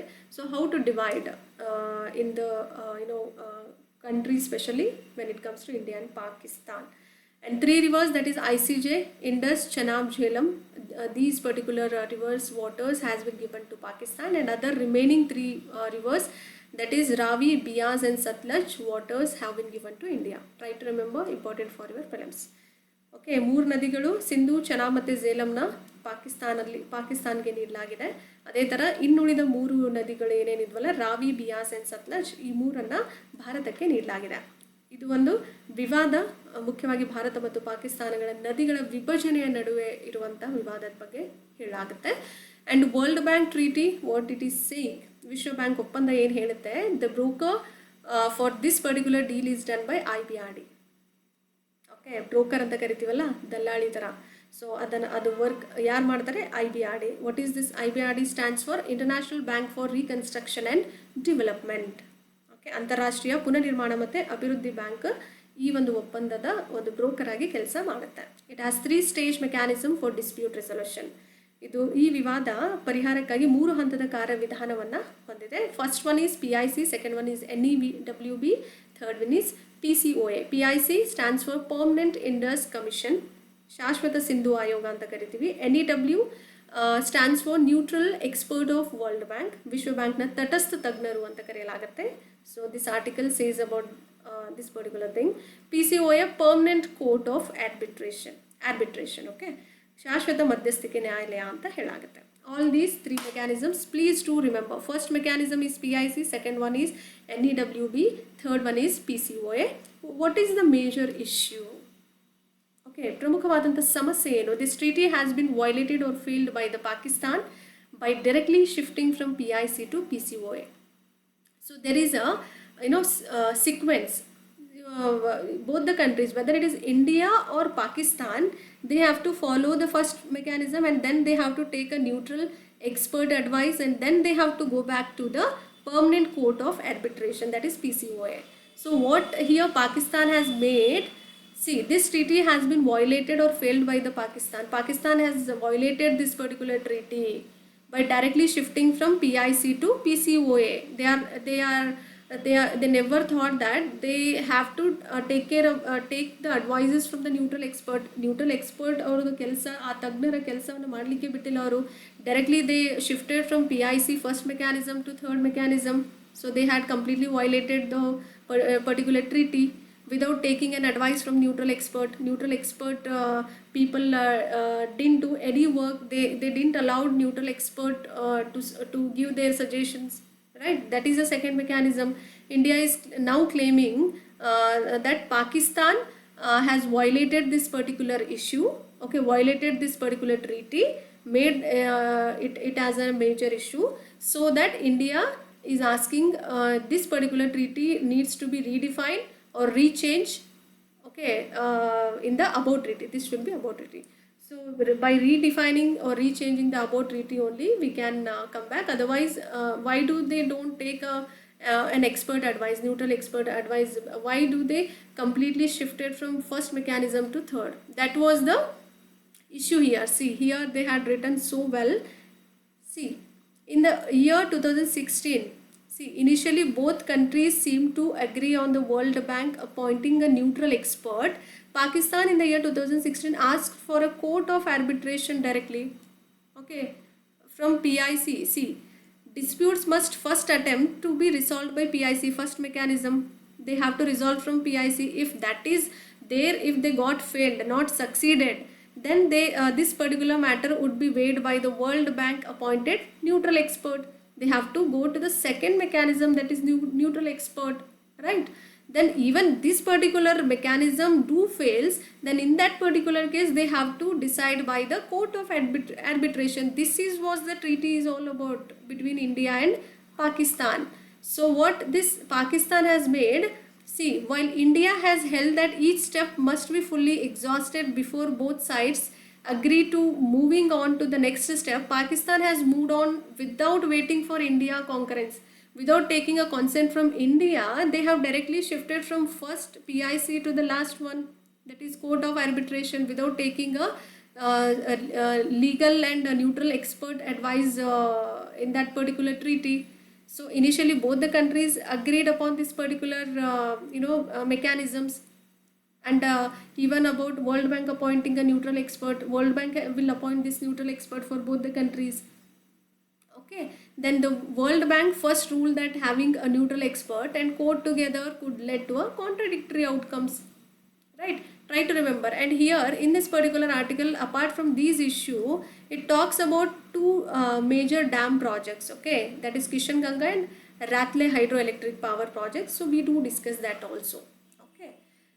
Two disputed dams include Kishan Ganga power station project and another one is the Ratle hydroelectric plant project. Okay, ವಿವಾದಿತ ಅಣೆಕಟ್ಟುಗಳು ಸಹ ಸೇರಿವೆ ಈ ಒಂದು project ಅಲ್ಲಿ. Kishanganga power station or project ಅಂತಲೂ ಕರಿತೀವಿ, located on Kishanganga river. This particular project or station is located on Kishanganga river and this river is a tributary of Jhelum river, very important for your prelims. It is a tributary, ಉಪನದಿ ಇದೆ. ಝೇಲಂದು ಉಪನದಿಯಾಗಿ ಯಾವುದಿದೆ? ಕಿಶನ್ ಗಂಗಾ. ಈ ನದಿಯು ಜಮ್ಮು ಮತ್ತು ಕಾಶ್ಮೀರದಲ್ಲಿ and it is in Bandipora district of Union Territory of Jammu and Kashmir. Okay, ಈ ನದಿಯು ಜಮ್ಮು ಮತ್ತು ಕಾಶ್ಮೀರದ ಕೇಂದ್ರಾಡಳಿತ ಪ್ರದೇಶದ ಬಂಡಿಪುರ ಜಿಲ್ಲೆಯಲ್ಲಿ ಇದೆ. ಝೇಲಂ ನದಿಯ ಉಪನದಿಯಾಗಿ ಕಾಣ್ತೀವಿ ಯಾವ್ದನ್ನ? Kishan Ganga river, very important all together. Second dam is Ratle hydroelectric plant. It is a run-off the river hydroelectric power project or station with permitted pondage under the Indus Water Treaty, currently under construction on the Chenab River. It is on the Chenab River. Ratle hydroelectric plant is on the Chenab River. ಇದು ಒಂದು ನದಿಯ ಜಲವಿದ್ಯುತ್ ಯೋಜನೆ ಅಥವಾ ನಿಲ್ದಾಣವಾಗಿದ್ದು ಸಿಂಧೂ ಜಲ ಒಪ್ಪಂದದ ಅಡಿಯಲ್ಲಿ ಅನುಮತಿಸಲಾದ ಪಾಂಡೇಜ್ ಜೊತೆಯಲ್ಲಿ ಪ್ರಸ್ತುತವಾಗಿ ಚೆನಾಬ್ ನದಿಯಲ್ಲಿ ನಿರ್ಮಾಣದ ಹಂತದಲ್ಲಿದೆ. And Ratle hydroelectric plant is located on Chenab river. Try to remember. Kishan Ganga river is located, it is a tributary of Jhelum river. Try to remember, very important for your prelims. Hope article is completely clear. And next we are moving on to again important article. We are talking about UGC guidelines. Even Kerala has said the same thing, UGC norms. So what it is saying, let's discuss. It asserts that the power to establish and supervise universities rests with the state governments, not with the UGC. Because UGC is just a regulatory body. It is not a government itself. It is not a central government. It is just a delegated body or a sort of a statutory body. Okay. So it should be under state law. It has to bind to the state laws rather than it is taking its own decisions. Okay. Even in the 7th schedule it has been mentioned. Universities rest with the state governments. Try to remember. So we had already discussed enough about UGC guidelines. So what UGC stands for? Anyone of you say? Please give your answers. Okay, it is related to graduation thing. So which involves two main issues. One is, under UGC Act, there are no such rules mentioned with respect to selection, appointment and qualification of non-teaching staffs. That is, especially Vice Chancellor is a non-teaching staff, right? UGC, it should determined by state government legislature, not by the UGC recommendations. UGC ಕಾಯ್ದೆ ಅಡಿಯಲ್ಲಿ ಬೋಧಕೇತರ ಸಿಬ್ಬಂದಿಗಳೇನಿರ್ತಾರೋ ಅಂದರೆ ಉಪಕುಲಪತಿಗಳ ಆಯ್ಕೆನ, ನೇಮಕಾತಿನ ಮತ್ತು ಅವರ ಅರ್ಹತೆಗೆ ಸಂಬಂಧಿಸಿರುವಂತಹ ಯಾವುದೇ ವಿಷಯವನ್ನು ಆ ನಿಯಮಗಳನ್ನು ರಾಜ್ಯ ಸರ್ಕಾರ ಶಾಸಕಾಂಗ ನಿರ್ಧರಿಸಬೇಕೇ ಹೊರತು UGC ಅಲ್ಲ ಅಂತ ಹೇಳಲಾಗ್ತದೆ. As per most of the SC Supreme Court judgments, UGC legislation should be subordinate to the state legislation. Try to remember, this is very important. ಹೆಚ್ಚಿನದಾದಂತಹ ಸುಪ್ರೀಂ ಕೋರ್ಟ್ ತೀರ್ಪುಗಳ ಪ್ರಕಾರ UGC ಶಾಸನವು ರಾಜ್ಯ ಶಾಸನಕ್ಕೆ ಅಧೀನವಾಗಿರಬೇಕು ಅನ್ನೋದು ಹೇಳಲಾಗಿದೆ. So try to remember. And second issue is executive overreach. What is that? Executive overreach, ಕಾರ್ಯನಿರ್ವಾಹಕ ಅತಿಕ್ರಮಣ ಅಂತ ಕರೆಯಲಾಗುತ್ತೆ. Under UGC Act as we know it, nowhere mentioned in the Act that UGC can determine vice chancellors or non-teaching staff selection of qualification and appointment.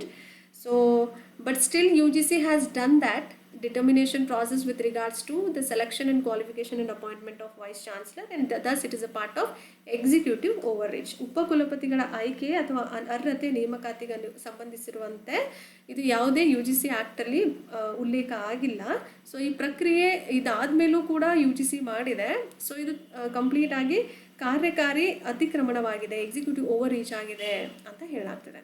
This should be always UGC should be under state legislation. It should be UGC legislation should be subordinate to the state legislation. Always to remember. This is very important. And next important thing is here's 42nd Constitutional Amendment Act. We need to talk about that. In the year 1976, the 42nd Amendment Act moved 5 subjects from the state list to the concurrent list. Okay. So this is very important. 1976ರಲ್ಲಿ 42ನೇ ತಿದ್ದುಪಡಿ ಕಾಯ್ದೆಯು 5 ವಿಷಯಗಳನ್ನು ರಾಜ್ಯ ಪಟ್ಟಿಯಿಂದ ಸಮಕಾಲೀನ ಪಟ್ಟಿಗೆ ವರ್ಗಾವಣೆ ಮಾಡಲಾಗಿದೆ. ಯಾವುದ್ಯಾವುದದು 5 ವಿಷಯಗಳು ಅಂತ ನೋಡೋದಾದರೆ ಎಜುಕೇಷನ್, ಶಿಕ್ಷಣ, ಫಾರೆಸ್ಟ್, ಅರಣ್ಯಗಳು, ವೇಟ್ಸ್ ಆ್ಯಂಡ್ ಮೆಷರ್ಸ್, ತೂಕ ಆಗಿರ್ಬೋದು, ಅಳತೆಗಳಾಗಿರ್ಬೋದು, protection of wild animals and birds, ಕಾಡು ಪ್ರಾಣಿಗಳಾಗಿರ್ಬೋದು, ಪಕ್ಷಿಗಳ ಸಂರಕ್ಷಣೆ ಆಗಿರಬಹುದು, ಅಡ್ಮಿನಿಸ್ಟ್ರೇಷನ್ ಆಫ್ ಜಸ್ಟಿಸ್, ನ್ಯಾಯದ ಆಡಳಿತ. ಸೊ ಇದೆಲ್ಲ ಆಡಳಿತದ ಬಗ್ಗೆನೂ ಕೂಡ ಹೇಳಾಗುತ್ತೆ. This 42nd Constitutional Amendment Act, it has been published in the year 1976, not 1977. Try to make a correction. The Hindu sometimes make a mistake. Please recorrect them. Okay. So however I will say, but still you should also know it. Next important article, as we know it already, that Donald Trump sir has backed out even from WHO. WHO chief even urges US to reconsider its decision to exit. Okay. WHO ಮುಖ್ಯಸ್ಥರು ಕೂಡ US ನಿರ್ಗಮಿಸುವ ನಿರ್ಧಾರವನ್ನು ಮರುಪರಿಶೀಲಿಸಲಿಕ್ಕೆ ಹೇಳಲಾಗ್ತಿದೆ. The United States had been a founding member of the WHO in 1948. So 10th December 1948 WHO has been 48 has been formed. Okay, and USA, America, is a founding member of this particular WHO organization. So had participated in shaping and governing the WHO's work ever since, alongside 193 other member states. Okay, total how many member states are a part of WHO? 193 states, and USA is a founding member of WHO. During his first tenure or first term of Donald Trump, he again backed out from WHO, and Joe Biden sir has made a lot of things to rejoin the WHO, and again Donald Trump sir is coming, he's backed out WHO altogether. WHO ಇಂದನೂ ಕೂಡ withdraw ಮಾಡಲಾಗಿದೆ. WHO ಇಂದ ಆಚೆ ಬಂದ್ಬಿಟ್ಟಿದೆ USA. And as I already said about nuclear power plant project, India, France discuss civil nuclear issues ahead of Prime Minister visit to Paris. ಪ್ರಧಾನಿಯವರ Paris ಭೇಟಿಗೂ ಮುನ್ನ ಭಾರತ ಮತ್ತು France ನಾಗರಿಕ ಪರಮಾಣು ಸಮಸ್ಯೆಗಳ ಕುರಿತು ಚರ್ಚೆಯನ್ನು ನಡೆಸ್ತಾ ಇದೆ. So what is the problem here altogether? So with the help of France, India is making a nuclear power plant project in Jaitpur nuclear power project in Maharashtra, as I already said, with the help of France. So there were certain issues which has not been resolved yet, not resolved the issues on this delayed Jaitpur nuclear power project. So they have to have a talk or a discussion with respect to India and France. Try to remember Jaitpur nuclear power project in Maharashtra in India. With the help of France, we are making this particular project. Try to remember this. Next important article, Everything seems like important nowadays, right? Hope the screen is visible to all of you. See now, Donald Trump effectively pulls US out of global corporate tax. See even Trump ಅವರು ಪರಿಣಾಮಕಾರಿಯಾಗಿ ಏನು ಮಾಡಿದ್ದಾರೆ, U S ಜಾಗತಿಕ corporate ತೆರಿಗೆ ಒಪ್ಪಂದದಿಂದನೂ ಹೊರಗೆ ಬಂದ್ಬಿಟ್ಟಿದ್ದಾರೆ. ಈ backed out from this corporate tax also. What he was saying, there is a term called as global corporate minimum tax. Okay, what it particular term says, some of the countries, bigger countries like European Union or Britain or other such countries, what they have made, there is a term called as tax haven. Okay, tax haven. So by using this, few of the corporate companies, what they are doing, they are taking the help of this tax haven. They are working with 0% tax. So in order to overcome from all these tax benefits from the companies, what they have made, whether they are companies are there or not, tax or they are working upon taxes or not, so they are keeping all the profit with the companies itself by having zero tax. They are having zero tax benefits. So what these countries have been made, there should be a minimum of 15% global corporate minimum tax they needs to give to the countries. Okay, countries government or government to the respective government. All those companies needs to give 15% of the minimum global corporate tax. Okay, but from this particular thing also, Donald Trump withdrew, backed out from this particular global corporate minimum tax. Try to remember. So there are lots of things he came out of the biggest and very good projects. And now Trump's exit even from the Paris Agreement also, which threatens the future of renewable energy. Okay, Paris Agreement indanu aache bandbittidare. He backed out from even Paris Agreement. What else you need, man? See, biggest withdrawal of the world's second largest polluter, and US has become a second largest polluter. Okay, largest polluter, being the second largest polluter, and China is the first largest polluter country. And if these bigger countries are backed out from all these Paris agreement, then what about other countries? Do they be a part of the Paris agreement? So I don't think so. Paris agreement is very too huge in its own self, and bigger countries are not taking part of those agreements. Then I don't think so other countries will be a part of it. And this particular article says many things. See, in breakthrough, scientists find pressure sensor in fat tissue. So it's talk about piezo channel. Okay, you might have heard about it. ವಿಜ್ಞಾನಿಗಳು ಕೊಬ್ಬಿನ ಅಂಗಾಂಶದಲ್ಲಿ ಒತ್ತಡ ಸಂವೇದಕವನ್ನು ಕಂಡುಕೊಳ್ತಾ ಇದ್ದಾರೆ. Let's see what this ಏನು ಹೇಳ್ತಾ ಇದ್ದಾರೆ. Fat ಬಗ್ಗೆ ಹೇಳಾಗ್ತಿದೆ, ಕೊಬ್ಬಿನ ಅಂಶ. Okay, fat or guts, many things. What are piezo channel? Okay, piezo ಚಾನಲ್ಗಳಂದ್ರೆ ಏನು? It discovered in the year 2010 by scientists Adem Patapoutian and Bertrand Coste. Try to remember. Scientist name would be Adem Patapoutian and Bertrand Coste, discovered in the year 2010. 2010 ವಿಜ್ಞಾನಿಗಳು Adam ಪಟಾಪೋಷಿಯನ್ and ಬೆಟ್ರಾಂಡ್ ಕೋಸ್ಟೆ ಅವರು 2010 ಈ piezo ಚಾನಲ್ಗಳನ್ನು ಕಂಡುಹಿಡಿದಿದ್ದಾರೆ. Tiny proteins. What are this piezo channels? Tiny proteins in our body. These are very minute proteins that sense pressure in the body. If somebody will touch you very with pressure, then you will feel certain pain, right? How this piezo electricity will work, right? You'll have a current, right? In the similar fashion, it is a tiny protein in our body, so it you can sense that pressure. Once somebody will touch you with little bit of pressure, you'll feel a pain. Understood. ನಮ್ಮ ದೇಹದಲ್ಲಿರುವಂಥ ಸಣ್ಣ ಪ್ರೋಟೀನ್ಗಳಾಗಿ ಕಾಣ್ತೀವಿ peso ಚಾನಲ್ಸ್ಗಳನ್ನು. ನೀವು ಏನನ್ನಾದರೂ ಸ್ಪರ್ಶಿಸಿದಾಗ ಅಲ್ಲಿ ಸ್ವಲ್ಪ ನೋವು ಅಥವಾ ಕೆಲವೊಂದು ಒತ್ತಡವನ್ನು ಅನುಭವಿಸ್ತೀರಾ. ಓಕೆ, ಅದ್ರ ಬಗ್ಗೆ ಹೇಳಾಗುತ್ತೆ. They help us with things like sensing touch, knowing where our body parts are and healing wounds. Okay, ಸ್ಪರ್ಶವನ್ನು ಗ್ರಹಿಸುವಂಥದ್ದಾಗಿರ್ಬೋದು. ಓಕೆ, ನಮ್ಮ ದೇಹದ ಭಾಗಗಳು ಎಲ್ಲಿವೆ ಅನ್ನೋದನ್ನ ತಿಳಿದುಕೊಳ್ಳುವಂಥದ್ದಾಗಿರ್ಬೋದು. ಓಕೆ, ಶುಷ್ಕ ಕೆಲವೊಂದು ಗಾಯಗಳಾಗಿರುತ್ತೆ, ಅವುಗಳ ಮುಂತಾದ ವಿಷಯಗಳಲ್ಲಿ ಅವುಗಳು ನಮಗೆ ಸಹಾಯ ಮಾಡುತ್ತವೆ. New discoveries include about piezo channels. Okay, ಹೊಸ ಹೊಸ ಅನ್ವೇಷಣೆಗಳು ಯಾವುದ್ಯಾವುದಿದೆ ಪೀಸೋ ಚಾನಲ್ಸ್ ಅಂತ ಬಂದಾಗ, first one is with respect to in fat and second one is with respect to in the gut. ಕೊಬ್ಬಿನಲ್ಲಿ ಯಾವ ಥರ ವರ್ಕ್ ಆಗುತ್ತೆ. These particular channels detect changes in fat tissue and send signals to the brain. These will fat tissues will send certain signals to the brain to help to manage metabolism. Understood? ಈ ಚಾನಲ್ಗಳು ಏನು ಮಾಡುತ್ತೆ ಅಂದರೆ ಕೊಬ್ಬಿನ ಅಂಗಾಂಶದಲ್ಲಿ ಕೆಲವೊಂದು ಬದಲಾವಣೆಗಳನ್ನು ಪತ್ತೆ ಮಾಡುತ್ತೆ. ಓಕೆ, ಮೆದುಳಿಗೆ ಸಂಕೇತಗಳನ್ನು ಕಳಿಸುವುದ್ರ ಮೂಲಕ ಚಯಾಪಚಯವನ್ನು ನಿರ್ವಹಿಸಲಿಕ್ಕೆ ಸಹಾಯ ಮಾಡುತ್ತೆ. These particular fat tissues send certain signals to the brain in order to have us in order to manage metabolism. Next, when they don't work properly, if these channels don't work properly, then fat cells grow bigger and the body's energy use gets disrupted. Okay, ಸ್ಪರ್ಶವನ್ನು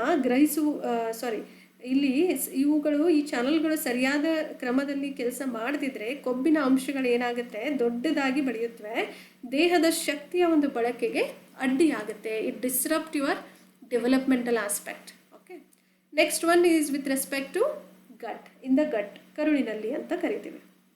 ಗಟ್ is all about ಕರುಳು ಅಂತ ಕರಿತೀವಿ. Piezo channels help stem cells in the gut grow and repair the gut lining. Gut ಲೈನಿಂಗ್ಗಳನ್ನು repair ಮಾಡುವಂಥದ್ದು. It repairs the gut lining and everything. Okay, piezo ಚಾನಲ್ಗಳು ಕರುಳಿನಲ್ಲಿನ ಕಾಂಡಕೋಶಗಳನ್ನು, stem cells ಕಾಂಡಕೋಶಗಳನ್ನು ಬೆಳೆಯಲಿಕ್ಕೆ ಮತ್ತು ಕರುಳಿನ ಒಳಪದರುಗಳನ್ನು ಸರಿಪಡಿಸಲಿಕ್ಕೆ ಸಹಾಯ ಮಾಡುತ್ತೆ. If they stop working, if these piezo channels in the gut stop working, then the gut can't repair itself, leading to the problems like diarrhea and weight loss. ಅವರು ತಮ್ಮ ಕೆಲಸಗಳನ್ನು ಮಾಡೋದನ್ನು ನಿಲ್ಲಿಸಿದರೆ, ಈ ಪೀಸೋ ಚಾನಲ್ಸ್ಗಳು ಗಟ್ಗಳಲ್ಲಿ ಕರುಳು ಸ್ವತಃ ಸರಿಪಡಿಸಿಕೊಳ್ಳಲಿಕ್ಕೆ ಸಾಧ್ಯವಿಲ್ಲ. ಇದು ಅತಿಸಾರ ಆಗಿರ್ಬೋದು ಮತ್ತು ತೂಕ ನಷ್ಟದಂಥ ಸಮಸ್ಯೆಗಳಿಗೂ ಸಹ ಕಾರಣವಾಗುತ್ತೆ. Why it is so important, why this particular piezo channel is important, ಯಾಕೆ ಇದು ಮುಖ್ಯವಾಗಿದೆ. Scientists found that mechanical signals like pressure or stiffness are just as important as chemical signals for how our body works. ಒತ್ತಡ ಅಥವಾ ಬಿಗಿತದಂತಹ ಯಾಂತ್ರಿಕ ಸಂಕೇತಗಳು ನಮ್ಮ ದೇಹವು ಹೇಗೆ ಕಾರ್ಯನಿರ್ವಹಿಸುತ್ತದೆ ಎಂಬುದಕ್ಕೆ ರಾಸಾಯನಿಕ ಸಂಕೇತಗಳಷ್ಟೇ ಮುಖ್ಯ ಎಂದು ವಿಜ್ಞಾನಿಗಳು ಕಂಡುಕೊಂಡಿದ್ದಾರೆ. Mechanical signals are very important, like pressure or stiffness are important as much as we need a chemical signals in our body. Understood? This discovery opens the door to a new treatments for diseases like gut disorders, obesity and even cancer. It treats many of the disorders like obesity, cancer, okay, and even with respect to gut disorders. ಈ ಆವಿಷ್ಕಾರವು ಒಂದು ಮಾನಸಿಕ ಅಸ್ವಸ್ಥತೆಗಳಾಗಿರ್ಬೋದು, cute ಅಸ್ವಸ್ಥತೆಗಳು, ಸ್ಥೂಲಕಾಯತೆ, ಕ್ಯಾನ್ಸರ್ನಂತಹ ಕಾಯಿಲೆಗಳಿಗೂ ಕೂಡ ಹೊಸ ಚಿಕಿತ್ಸೆಯನ್ನು ಕೊಡುತ್ತೆ ಅಂತ ಹೇಳಲಾಗ್ತದೆ. This is what for today's analysis, and hope it's clear to all of you, and do like, share and subscribe, and keep sharing and keep loving us. So please make a short notes of your own after seeing my whole analysis part. Okay, all the best, do well, thank you.